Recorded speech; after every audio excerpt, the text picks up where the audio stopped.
इस समय मैं आजमगढ़ ज़िले में हूँ और ये भारी आवाज़ जिले में दीवानी कचहरी। दोस्तों नमस्कार। इस समय मैं आजमगढ़ ज़िले में दीवानी कचहरी में हूँ और आए दिन हत्या होती जा रही है और मतलब क्राइम बढ़ता जा रहा है और अनुराग का गला धड़ से अलग हुआ है। थोड़ा वकील साहब हैं, इनसे मैं जानने का प्रयास करूँगी। सर, बच्चे का गला धड़ से उसके माँ के सामने उसका गला उतार दिया गया और उसके बारे में आप जैसे उसको न्याय के लिए मतलब क्या आप सूचना दे सकते? बहुत ही दुखद घटना हुई। उस घटना की जितनी निंदा की जाए कम है। और वो बच्चा खिलाड़ी था जैसा मैंने सुना था। उसके परिवार में भी और उसके भाई बहन भी हाँ भाई बहन कुछ सुना था मैंने कि नहीं वो लोग भी खिलाड़ी हैं। हत्या गला जो उतारने की बात आप कर रही हैं, दरअसल इस प्रदेश से कानून व्यवस्था का गला उतर चुका है। कानून व्यवस्था नाम की कोई चीज़ इस प्रदेश में अब बची नहीं है। आप देख रही हैं कि एक मंत्री जो इनके सरकार का अंग है, माननीय अनुप्रिया पटेल जी, आपने कल उनका बयान सुना होगा। वो चिल्ला रही हैं कि कहाँ है law and order Uttar Pradesh में। बच्चियों को घर में घुस करके उठा ले जाया जा रहा है, उनका बलात्कार किया जा रहा है। कहाँ है कानून व्यवस्था? ये पूछ रही हैं इस बीजेपी गवर्नमेंट के अलायंस में शामिल अनुप्रिया पटेल। हम नहीं पूछ रहे हैं। जी। हम तो आपसे कह रहे हैं कि कानून व्यवस्था का गला उत्तर प्रदेश में नहीं बचा हुआ, उतार लिया गया है। सर, ये चारों तरफ हत्या, लूट, बलात्कार, तमाम तरह के अपराध का गढ़ हो चुका है उत्तर प्रदेश और सरकार अपना पीठ थपथपाने में व्यस्त है। और तथाकथित मीडिया, जो बड़े मीडिया हाउसेज हैं, वो इस सरकार को बहुत ही उत्तम सरकार, बुलडोज़र चलाने वाली सरकार, बाबा का बुलडोज़र, ये वो दुनिया भर की उपमाएं दे करके पता नहीं क्या साबित करना चाह रहे हैं। तो सर, एक सवाल ये है, मतलब आप कह रहे हैं कानून का गला उतर गया है, तो इस पे आप कौन दोषी है? सरकार दोषी है मैडम। जिसकी सरकार चल रही है, अगर उसके अंदर इतनी क्षमता नहीं है कि वो अपराध पर अंकुश लगा सके, और लगाए भी कैसे बेचारे? दुनिया भर के अपराधी तो इनकी पार्टी में हैं। तो समाज देखता है ना कि ये सरकार कर क्या रही है। समाज देख रहा है कि अपराधियों को पूरा संरक्षण भारतीय जनता पार्टी की, चाहे वो केंद्र की सरकार हो और चाहे वो प्रदेश की सरकार हो, दोनों सरकारों में अपराधियों को खुला संरक्षण सरकार के लोग दे रहे हैं। जितने बेईमान हैं, जितने भ्रष्ट हैं, जिनका नैतिक रूप से पतन हो चुका है, जिनको ये गालियां देते हैं, सारे को अपने पार्टी में शामिल करा लेते हैं। लेकिन सरकार, योगी जी कहते हैं और मोदी जी भी कहते हैं, योगी जी भी कहते हैं कि मेरे शासन में तो जो है क्राइम रुक जा रहा है। कहने दीजिए मैडम, उनका काम है कहना। झूठ बोलने में, मैं क्राइम को रोक रहा हूँ, झूठ बोलने में इनका वर्ल्ड रिकॉर्ड है। मुझको तो शर्म आती है। अभी आपने देखा कि चुनाव प्रचार में जा करके बेटियों के बारे में मंच से इस देश का प्रधानमंत्री क्या बोला, वो सुनने के काबिल बात है कि विपक्ष बेटियां उठा ले जाएगा अगर जीत गया तो। इसके पहले कह रहे थे मंगलसूत्र उठा आपका छीन ले जाएगा, आपकी भैंस खोल ले जाएगा। तो ये प्रधानमंत्री और मुख्यमंत्री का ये कथन है। प्रधानमंत्री मुख्यमंत्री दोनों लोग कहते हैं कि यहाँ गुंडों का राज नहीं है, गुंडा माफिया हम उठा यहाँ से। मैडम, नए तरह की गुंडागर्दी उत्तर प्रदेश में पनप चुकी है और ये गुंडागर्दी सरकार कर रही है, बुलडोजर के थ्रू कर रही है, अपने कानूनों का दुरुपयोग करके कर रही है और एक नया गुंडाइज्म इस प्रदेश में पैदा किया गया है। सर, एक सवाल ये भी है, आप कह रहे हैं ये बुलडोजर वाली बात, जैसे अनुराग की हत्या हुई है। नहीं मैडम, वो बुलडोजर जात देख के चलता है जी। वो बुलडोजर जाति पहचानता है, लेकिन वहाँ मैडम वो बुलडोजर धर्म पहचानता है। जी। उस बुलडोजर की स्टीयरिंग, उसका ब्रेक, उसका तेल जब उसके अनुरूप जाति के लोग मिलेंगे, जब उसके अनुरूप धर्म के लोग मिलेंगे, तो वो धड़धड़ा के चढ़ जाएगा। मतलब उस बच्चे को जिसका गर्दन उड़ा है उसके अपराधी को नहीं, नेवर सवाल ही नहीं है। जितने भी आप देखेंगे, जितने भी गरीब गुरबा के घर में इस तरह का हो रहा है, वहाँ वो न्याय के लिए दर दर की ठोकर खा रहे हैं, और जहाँ थोड़ा सा हिंदू बनाम मुसलमान हो रहा है वहाँ बुलडोजर पहचान जा रहा है। क्योंकि मोदी जी कहते हैं ना कपड़े से पहचानता हूँ, तो इनका बुलडोजर भी कपड़े से पहचानता है, तो ये कपड़ा देख के चढ़ जाता है। जी, एक सवाल मेरा ये है, इधर अखिलेश मुख्यमंत्री, माननीय मुख्यमंत्री अखिलेश जी बुलडोजर के खिलाफ हैं, और फिर उधर जो है योगी जी का बुलडोजर चलता है, लेकिन कहीं ना कहीं देखिए गरीब परिवार परेशान है, उसमें किसी का मतलब आदेश, उसमें किसी का अन्याय नहीं दिखाई दे रहा है। देखिए मैडम, बुलडोजर के खिलाफ पूर्व मुख्यमंत्री अखिलेश जी तो है ही हैं, जितने भी विपक्ष के लोग हैं वो सारे लोग हैं, क्योंकि इस देश में सुप्रीम कोर्ट भी है उसके खिलाफ, आईपीसी, सीआरपीसी एविडेंस, जिसको इन्होंने पता नहीं क्या क्या बदल के कर दिया बिना मतलब का।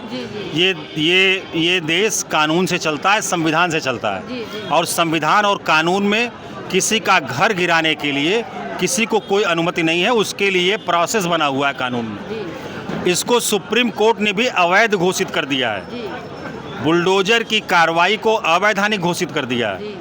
तो अब तक जिन बेचारों का घर बुलडोजर से गिराया गया है, ऑनरेबल सुप्रीम कोर्ट को चाहिए था कि उनको भी मुआवजा इस सरकार से दिलवाना चाहिए था उनको।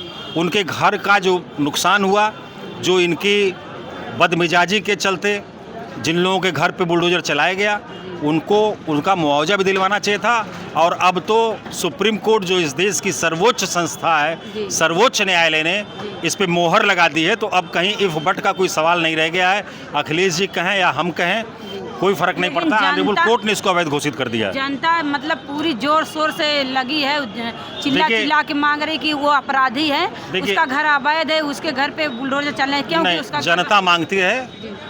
इस सरकार में मैंने आपसे कहा कि बुलडोजर जाति देख के चलता है, बुलडोजर धर्म पहचानता है, जनता चिल्लाती रहे, कोई फर्क नहीं पड़ता इस सरकार पे। और जब सरकार को वोट लेना रहेगा तब वोट लेना रहेगा जनता से ही तो मिलेगा। वोट लेना रहेगा तो आ जाएगी सरकार आपके दरवाजे पर, आपके घर में कैंप कर देगी, दलितों के यहाँ खाना खाना शुरू कर देगी, पिछड़ों के यहाँ जा कर के दरवाजे पे खड़ी रहेगी, और अपने जो अगड़े भाई हैं उनको नौकरियाँ देने लगेगी, उनको रोजगार बांटने लगेगी।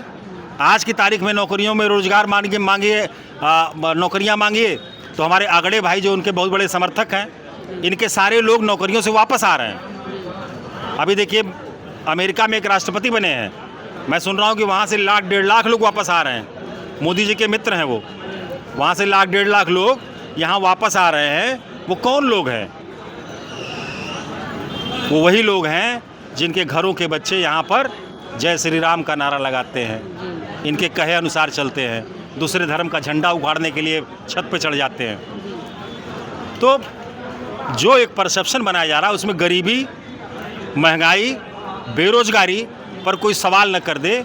इसलिए उनको ये बताओ कि अगर फलाने दाढ़ी वाला दिख जाए तो उसकी दाढ़ी हिला दो, अगर फलाना वहाँ दिख जाए तो उसको ऐसे कर दो, ताकि पूरे देश का एक सिस्टम बन जाए कि पूरा देश इसी में नाचता रहे, और जो बुनियादी सवालात हैं उन सवालात पर सरकार को कोई आने के लिए न कह सके, उस पर रोक लगा दी। क्योंकि सरकार रोजगार नहीं दे सकती, सरकार बेरोजगारी नहीं ख़त्म कर सकती, इन्हें आता ही नहीं। सरकार महंगी बिजली को सस्ता नहीं दे सकती, जैसे हमारी सरकार दिल्ली में दे रही है, ये भी चाहे तो दे सकते हैं लेकिन नहीं दे सकते। सरकार पेट्रोल का दाम कम नहीं कर सकती, सरकार डीजल का दाम कम नहीं कर सकती, सरकार गैस का दाम कम नहीं कर सकती। हाँ, चुनाव होगा तो कहेगी कि हम 4 सिलेंडर दे देंगे आपको। 4 सिलेंडर चुनाव में कहाँ से आ जाता है?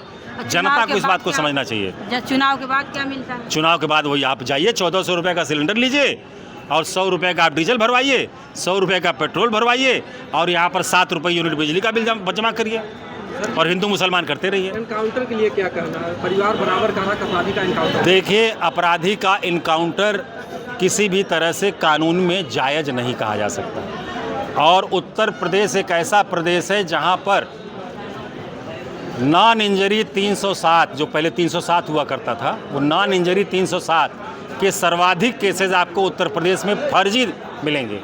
इतना रिकॉर्ड यहाँ पर किसी प्रदेश में आपको नहीं मिलेंगे जितना फर्जी केस खुद पुलिस अपने ऊपर हमला दिखा के दर्ज कराना करती है। तो ये जो पूरा सिस्टम है ना, इसको सुधारने वाले लोग सत्ता में नहीं हैं। वो लोग तो सुल्तानपुर में चोरी के मैटर में 2 लोगों का एनकाउंटर होता है और यहाँ पर इतनी बड़ी घटना घटी है, यहाँ पर अभी तक कुछ होने वाला नहीं होगा, नहीं होगा। मैं तो आपसे पहले ही कह रहा हूँ, चोरी करता तो उसका एनकाउंटर होना चाहिए। देखिए, ककरी का चोर कटारी से नहीं मारा जाता, ये हमारी देसी कहावत है। ककरी का चोर कटारी से नहीं मारा जाता। और कानून में हर प्रकार की चोरी, हर प्रकार की बेईमानी, हत्या, लूट, अपराध, इन सब के लिए धाराएं बनी हुई हैं। सबका एक सिस्टम बना हुआ है। जब सरकार इस सिस्टम को तोड़ने पर आमादा है तो फिर सिस्टम कहाँ बचेगा? सर एक सवाल है, जैसे कि मतलब वो ये उसका मतलब क्या बोलते हैं, गोली जैसे उसको नहीं मार सकते हैं, इनकाउंटर नहीं हो सकता है, तो सर फांसी की सज़ा तो कानून में आपके है? बिल्कुल है। और यहाँ पर तो इस देश में कसाब को भी फांसी हुई, लेकिन उसे पूरा मौका दिया गया। कसाब को जेल में रख करके वो जो खाना चाहता था खाता था, जो पीना चाहता था पीता था, उसको भी अवसर दिया गया कि तुम अपनी सफाई में क्या कहना चाहते हो, जबकि क्लियर कट एविडेंस उसके अगेंस्ट थी। लेकिन कानून अवसर देता है, बड़े से बड़े अपराधी को भी अवसर देता है। और किसी रक्षक को, जिसको पुलिस बनाया गया है, जिनको रक्षा करने के लिए दिया गया है, उनको ये अधिकार नहीं है कि वो सरेआम चलते किसी को मार दें। आपने देखा कि अभी एक किसी बड़ी अच्छी कंपनी का CEO था, लखनऊ में किसी दरोगा ने उसे गोली मार दिया था। कोई ब्राह्मण कौम का कोई बच्चा था और वो किसी अच्छी कंपनी का CEO था।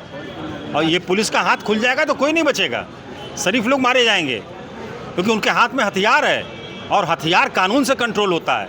हथियार अपराधियों पर चलाने के लिए विशेष परिस्थितियों में उन्हें दिया गया है। इसलिए नहीं दिया गया है कि सरकार की मंशा है तो फलाने बिरादरी के आदमी को गोली मार दो, सरकार की मंशा है तो फलाने धर्म वाले को गोली मार दो, इसलिए नहीं दिया गया है ये हथियार।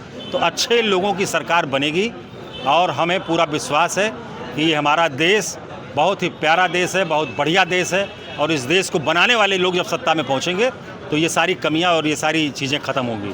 सर एक सवाल, निर्भया जैसे निर्भया हत्याकांड में 7 साल 8 साल बाद कितने दिन के बाद उसको न्याय मिला, सर अनुराग को कब तक न्याय मिल सकता है? आप कुछ देखिए, आप इस सरकार से अनुराग हत्याकांड में न्याय की उम्मीद न करें। मुझे नहीं लगता, मैं व्यक्तिगत रूप से कह रहा हूं कि मुझे नहीं लगता, क्योंकि उसमें कोई चाशनी नहीं है।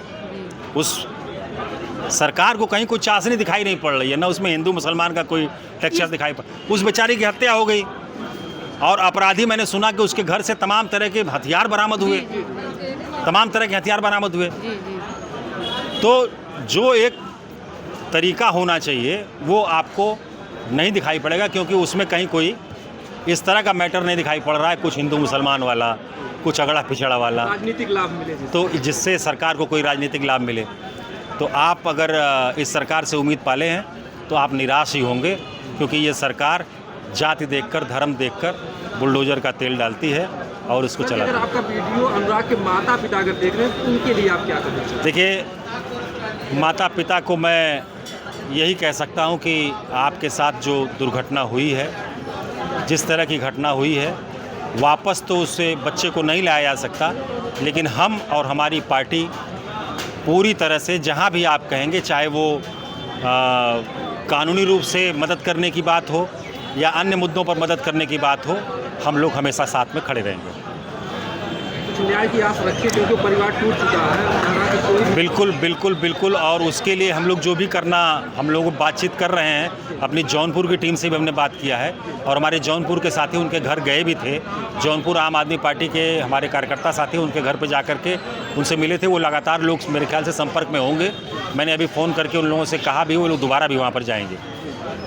सर एक सवाल और, जैसे आप कह रहे हैं कि इस सरकार में न्याय उम्मीद छोड़ दीजिए न्याय के लिए, तो इसी तरह से क्राइम होता रहा, क्योंकि सरकार में शामिल लोग भी मैडम न्याय की उम्मीद छोड़ दिए हैं। आपने देखा नहीं, अनुप्रिया पटेल जी, अभी कल का वीडियो आप देख लीजिए उसे, किस तरह से वो चिल्ला चिल्ला कर कह रही हैं।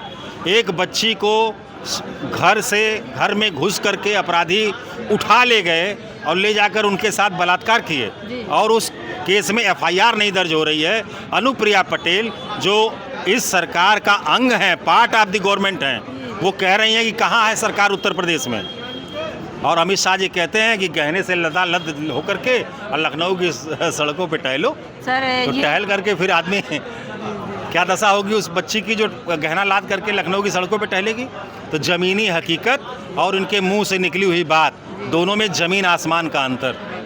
तो सर इसी तरह से देखिए एक और है क्राइम हुआ है आजमगढ़ में। अनुराग के 20 दिन बाद, ठीक 20 दिन बाद एक बच्चा भरे चौराहे पे जलाया गया है, दलित परिवार से है। अभी हॉस्पिटल में वो अपने जीवन और चारों तरफ मैडम, ये तो आप आजमगढ़ में है ना, यहाँ पर जितने भी ज़िले हैं, आप जिस ज़िले में जाएंगे इस तरह की घटनाओं की बाढ़ है, बाढ़।